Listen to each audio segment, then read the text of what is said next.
कौन है? पागल है राहुल गांधी। राहुल गांधी पागल है। राहुल गांधी पागल है, वो तो कुछ भी कह सकता है। जी देखो, राहुल गांधी तो एक पप्पू है, वो रियलिटी है। उसको बेकार है, वो बिल्कुल जोकर है। बच्चे भी घर में कहते हैं पापा ऐसा एक जोकर मुझे लाके दे दो, हम भी खेलेंगे इसके साथ।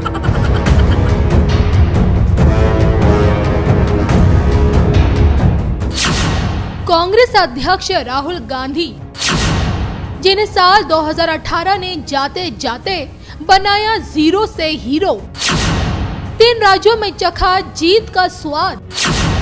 विरोधी दल भी बोलने लगे अब पप्पू पप्पू नहीं रहा, लेकिन जनता को राहुल गांधी लागे joker.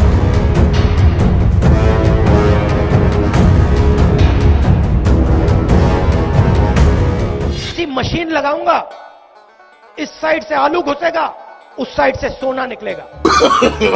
No. I think one day you're going to run this country, you're going to run the institutions, you will be, the Steve Jobs and the Microsoft. Dalit community को इस धरती पे जुपिटर की एस्केप वेलोसिटी की जरूरत होती है। गुजरात को किसी ने खड़ा किया है, गुजरात को अमूल दिया है, गुजरात को दूध दिया है, तो इस तरफ देखिए, इन महिलाओं ने दिया है, गुजरात की महिलाओं ने दिया है। गांधी कौन है? पागल है राहुल गांधी। राहुल गांधी पागल है। राहुल गांधी पागल है, वो तो कुछ भी कह सकता है। वो तो कुछ भी कह सकता है, पागल आदमी है, उसकी क्या बात करनी। वो रॉबर्ट वाड्रा जब आया था वो जीरोपति था, अब है असंख्यपति, खरबपति भी नहीं है। कई हवाई जहाज हैं, तो कहाँ से आ गए? कौन सा वो टैक्स देते हैं देश का एक नेता? देखिए, वो अगर ये नहीं कहेगा तो वो अध्यक्ष कैसे बन पाता कांग्रेस पार्टी का? यही बोल के तो बना है। और आने वाले टाइम ये है कि भाई जनता देख लेगी, सब सबके सामने है। राहुल गांधी है, इसको तो अगर चिड़िया भी दिखाई देती है तो राफेल करने लगता है। इसको इसके अलावा कुछ मोदी बीजेपी और चिड़िया को भी राफेल बताता है। वो तो उसको बेकार है, वो बिल्कुल जोकर है। बच्चे भी घर में कहते हैं पापा ऐसा एक जोकर मुझे लाके दे दो, हम भी खेलेंगे इसके साथ। राहुल गांधी को लेकर लोगों के दिल में क्या है ये तो आपने जान लिया, लेकिन पीएम मोदी को लेकर क्या सोचते हैं लोग, अब ये भी देख लीजिए।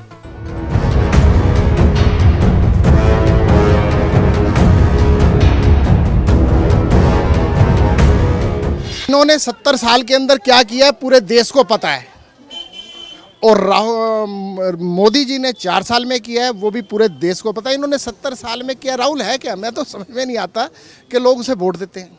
आज इनको जो सबूत चाहिए, तो अगली बारी सबूत यही हो सकता है कि इनको साथ में लेके जाएं। जो सबूत मांग रहे हैं, जैसे पहले मांगा था अब मांग रहे हैं, तो अगली बारी राहुल गांधी, ममता बनर्जी, केजरीवाल या जो लोग हैं मेन जो बोल रहे हैं, तो इनको साथ में अगली बारी लेके जाएं, मतलब हवाई जहाज के बांध के। क्योंकि बिठा के ले जाएंगे तो ये कहेंगे कि मतलब इनको, क्योंकि ये तो चाहते हैं कि वहाँ की फ़िल्म बनाए, पहले शूटिंग हो, कोई फ़िल्म बने, पहले वहाँ फ़िल्म बनाए। इतना टाइम नहीं होता सर्जिकल स्ट्राइक पे कि शूटिंग हो वहाँ पे। तो वहाँ पाकिस्तान में मतलब बवाल मचा हुआ है, और ये कह रहे हैं कि सबूत, क्योंकि ये इसलिए चाह रहे हैं कि मोदी ना आए, बस, और कुछ नहीं है। इन्होंने सेना पे ही पर्सन उठा दिया, तो अब बाकी कुछ, ये कभी कहते हैं सेना पे, कभी कहते हैं ईवीएम पे। तो अब भी अगर लोग ना समझे तो फिर इस देश का दुर्भाग्य होगा। फिर जिस देश का राजा सच्चा और ईमानदार होगा ना, तो जितने भी उसके एंटी हैं वो सब एक हो जाते हैं। इससे साबित हो जाता है कि हमारा जो देश का राजा है वो बहुत ही अच्छा इंसान है। जी देखो, राहुल गांधी तो एक पप्पू है, वो रियलिटी है। मोदी जी सारे काम अच्छे ही कर रहे हैं, और विरोधी तो हमेशा बोलेंगे उनके खिलाफ। बताइए क्या काम बुरा करा? जीएसटी जो लगाई वो अच्छा काम करा उन्होंने, और नोटबंदी करी वो उन्होंने अच्छा काम करा। कितने गरीबों के घर बना दिए उन्होंने, कितनी योजनाएं ऐसी चला दी जो गरीबों को फायदा दे रही हैं। और बताइए क्या करें? उसे कहते आए और कहते ही रहेंगे। उन पे क्या हुआ आज तक ये बताओ? सिर्फ अपने बड़ों के नाते वो वोट नहीं मांग सकते। उन्होंने अपने दम पे क्या करा? कुछ भी तो नहीं करा। मोदी ने जो करा है वो कोई नहीं कर सकता, रियलिटी है। और उनके सामने कोई नेता नहीं है ऐसा जो उनके सामने खड़ा हो सके मोदी जी के सामने। राहुल गांधी ने रोजगार क्या दिया बताइए? राहुल गांधी की उसमें भी हम थे, उन्होंने कितना रोजगार दे दिया? हमें कुछ भी नहीं दिया। मोदी फिर भी दे रहा है। कितनी वैकेंसी निकाल रहा है, पुलिस की निकाल रहा है, फौज की निकाल रहा है, कितनी निकाल रहा है, और दे भी रहा है। रिजल्ट भी आ रहे हैं। उनकी सरकार में तो कुछ भी नहीं आता था। बताइए फिर सबसे बड़ा है विकास का मुद्दा, क्योंकि विकास बहुत जोरों से चल रहा है हमारे इंडिया का। विकास का मुद्दा सबसे बड़ा मुद्दा है, और सबसे बड़ी बात यह है कि वो सभी के लिए बराबर कर रहा है। ना तो जाति की राजनीति कर रहा है, ना किसी आरक्षण की राजनीति कर रहा है, किसी चीज़ की नहीं कर रहा, वो सभी के लिए समान कर रहा है। ये रियलिटी है उसके अंदर। और यही उसकी बढ़िया खूबी है मोदी की, और क्या कह सकते हैं बताओ। नहीं, काम तो जब स्तर पर किया है। अब ऐसे लोग कहते हैं भाई 17 साल कांग्रेस से चली आ रही है, भाई जो 17 साल में कांग्रेस ने काम नहीं किया, तो अभी हमारे मोदी को 4.5 अभी समय हुआ, अभी इतना काम, वो काम क्या, वो छवि बनाई है, क्या कम है ये, देश को उठाया, सब बात है। ठीक है, नौजवान को नौकरी के बारे में कहते हैं, और भी कहते हैं कोई नौकरी नहीं मिली है, अभी इतना जो सब कुछ बिगड़ा हुआ उसको संभाला है, आगे नौकरी भी अच्छे होंगे और अच्छा ही काम होगा। विपक्ष जो है सब घबराया हुआ है, इसलिए सब एक हो गया है। उन सब पर भी मोदी जी भारी पड़ रहे हैं, क्योंकि उनके आज हमारे देश की जो स्थिति है विश्व में, वो एक सशक्त राष्ट्र की हो चुकी है, जो कि सब जो बुद्धिजीवी पढ़े लिखे या मध्यम वर्गीय हो, वो सब कुछ जानता है कि मोदी जी ने देश के लिए बहुत कुछ किया है। आज जो है अगर पाकिस्तान की बात आती है तो पाकिस्तान को अलग थलग कर दिया है मोदी जी ने पूरे विश्व पटल पर। जी जी जी जी, ऐसा है कि जैसे एक छोटी सी बात है, पहले जब गैस LPG आती थी तो लाइन लगती थी लोगों की, घंटों लाइन में लेते थे। आज फ़ोन करके आते हैं, वो खुद फ़ोन करते हैं कि आपकी गैस आ चुकी है।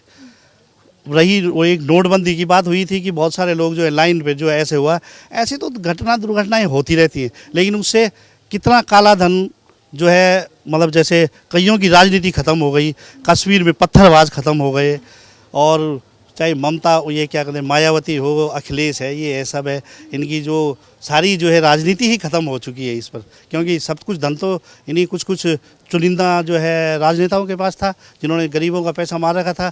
आरक्षण करते थे, लेकिन आरक्षण स्वयं के लिए होता था, जो रियल में आरक्षण का हकदार होता था उसे आरक्षण नहीं मिल पाता था।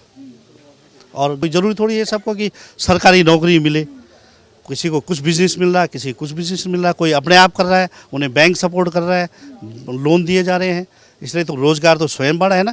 मोदी जी ने कहा है कि रोज़गार अपने के साथ साथ 4 औरों को दो, वो चीज़ में तो सफल हुए हैं।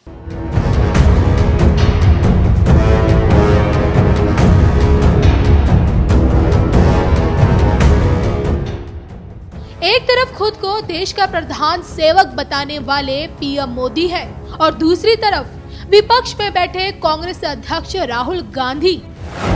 देश की जनता किसके हाथ में सौंपेगी सत्ता की चाबी, ये तो 23 मई को आने वाले नतीजे बताएंगे।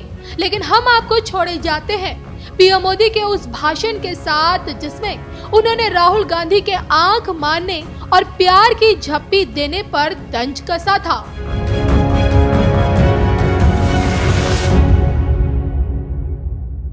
2014 में मैं भी उन सांसदों में से एक था जो पहली बार आए थे। न मैं इसकी ज्योग्राफी भी जानता था, न किस गली से कहां जाते हैं वो भी पता नहीं था, बिल्कुल नया था, और हर चीज को बड़ी जिज्ञासा से देखता था, ये क्या है, यहाँ क्या है, ऐसा सब देख रहा था। लेकिन जब मैं यहाँ बैठा तो ऐसे ही देख रहा था, एक बटन किस चीज के हैं, क्या है, समझने की कोशिश करता था। तो मैंने यहाँ एक प्लेट देखा, उस प्लेट पर, क्योंकि मेरी को जानकारी है कि मेरे पहले 13 प्रधानमंत्रियों ने इस स्थान पर रह करके अपना दायित्व निभाया है, लेकिन मैंने प्लेट देखा, उसमें सिर्फ 3 ही प्रधानमंत्री के नाम है। ऐसा क्यों हुआ होगा, क्या तर्क होगा? जो लिबरल विचार के बहुत बड़े विद्वान लोग रोज उपदेश देते रहते हैं, वो जरूर इस पर चिंतन करेंगे और कभी न कभी हमारा मार्गदर्शन करेंगे। मैं पहली बार यहाँ आया था, बहुत सी चीजें नई जानने को मिली, जिसका कुछ अर्थ ही जिंदगी में पता नहीं था। पहली बार मुझे पता चला कि गले मिलना और गले पड़ना में क्या अंतर होता है। ये पहली बार पता चला मुझे। पहली बार मैं देख रहा हूं कि सदन में आंखों से गुस्ताखियां होती हैं। ये आंखों की गुस्ताखियों वाला खेल भी पहली बार इसी सदन में देखने को मिला, और देश की मीडिया ने भी बहुत को उसको मजा लिया। हम कभी कभी सुनते थे भूकंप आएगा, लेकिन 5 साल का कार्यकाल का पूरा हो रहा है, कोई भूकंप नहीं आया।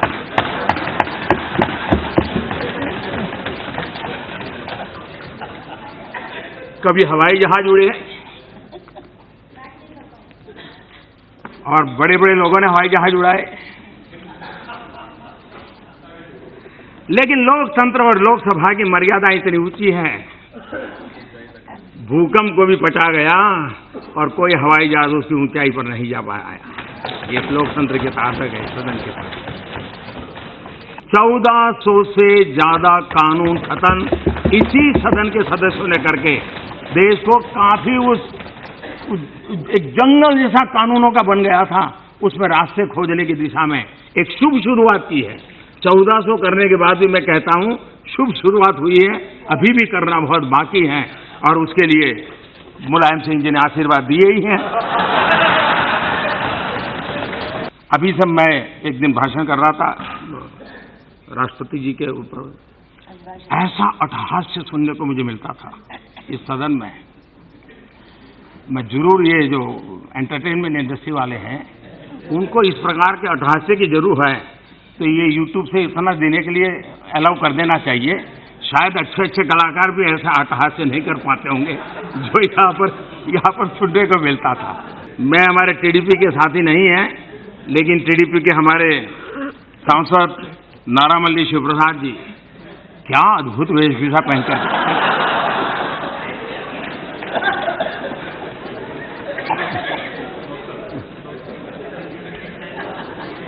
सारा टेंशन उनके अटेंशन में बदल जाता था। मुद्दे से एक नए सांसद ने आप सबसे बहुत कुछ सीखा है। आप सबकी मदद से नया होने के बावजूद भी मुझे कभी कमी महसूस होने नहीं दी। आप सब साथियों ने सभी तरफ से सबने और आपके नेतृत्व में, आपके मार्गदर्शन में एक प्रथम पारी की मेरी शुरुआत में जो मदद की है, इसके लिए मैं आपका बहुत बहुत आभारी हूं। मैं आदरणीय मुलायम सिंह जी का विशेष रूप से आभारी हूं, उनका स्नेह